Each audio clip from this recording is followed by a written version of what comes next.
Kevin Sidebottom here, speaker, author, and trainer. I go around the country and I work with sales organizations and leadership teams on how to build influence and trust with their customers, grow profits, and get more engagement out of their teams.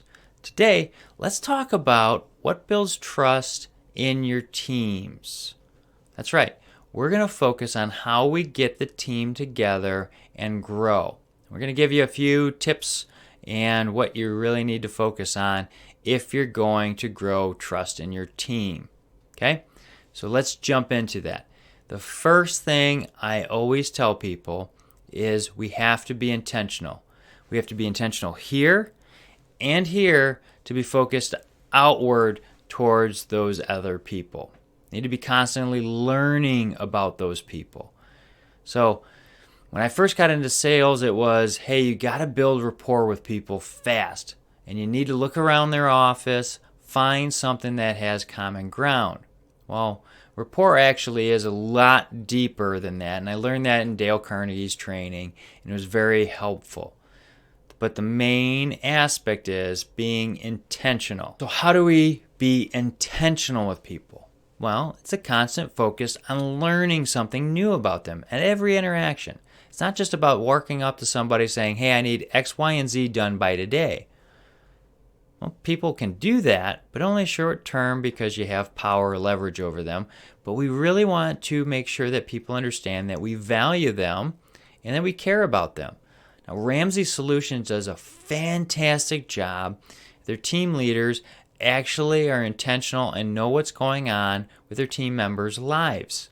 Not exactly, when they had their last bowel movement or the last time they ate, lunch or whatever, or what they ate for lunch. More important things like what's going on with your family. Are you, hey, you're expecting a new baby. Great. What's the baby's name? What are you guys most excited about?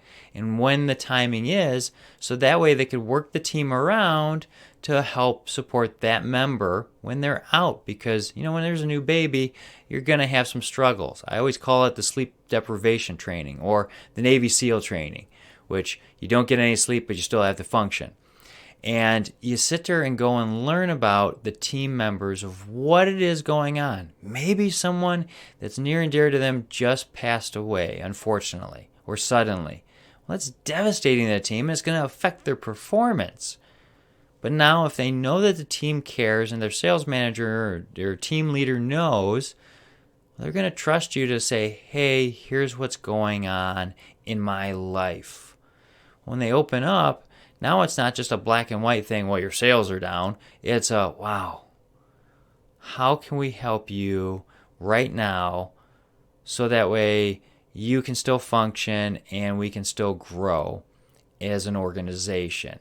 You got to care about the people. Because if we don't care about the people, they're going to see that and you're not going to build trust in the workplace. So we need to be focused on that. I also say, as a sales leader or a team leader, you got to bring everybody together for a training at least once a year. We have to invest in our teams. If we're not, well, then no one's going to really grow. And people that grow are more successful, they add more tools.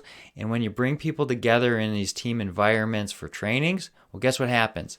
They start building relationships together and they start bonding and they actually start moving forward together. The communication goes up, the trust actually goes up, the trust in you goes up, and there's a less work that you have to keep investing into people and working with each person by bringing all these people together for trainings. So I highly recommend at least once a year doing a training with your team. Now that can be bringing somebody in to learn about a different kind of topic and function together and have great discussions. It could be like taking everybody to the next level with the training of like outdoor adventure, where you guys are up in a ropes course working together to accomplish tasks together.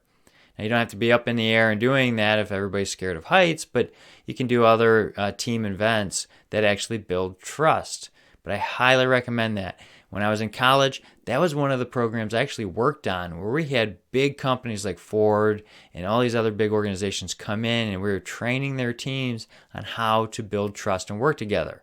literally had like 6'5" people working with like 4'11" people on beams that actually started close but actually went out, and they were actually having to lean into each other. And we talk about that and how that is needed on different environments on the team. Maybe someone has a bigger strength and someone has a bigger strength in another area. That is what we did. But it can be, again, it can be all the way from that extreme to just bringing somebody in on inclusion talks. And then it can also be on reading books together. I always say supplement your one training a year by bringing in books, because as people grow, they grow closer to each other and they understand each other. And now I know tons of people say that, God, I don't have enough time in my busy schedule to read a book.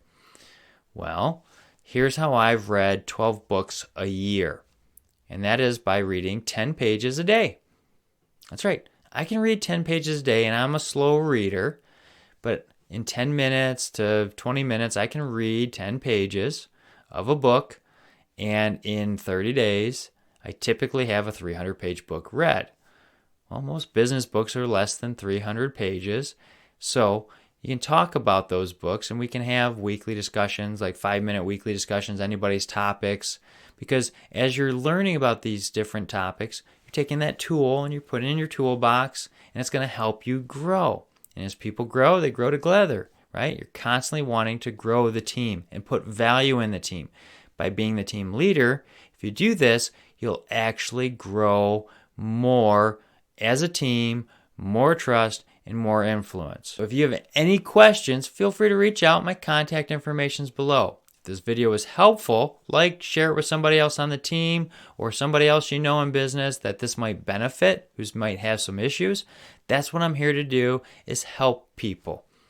All right, we'll see you next time.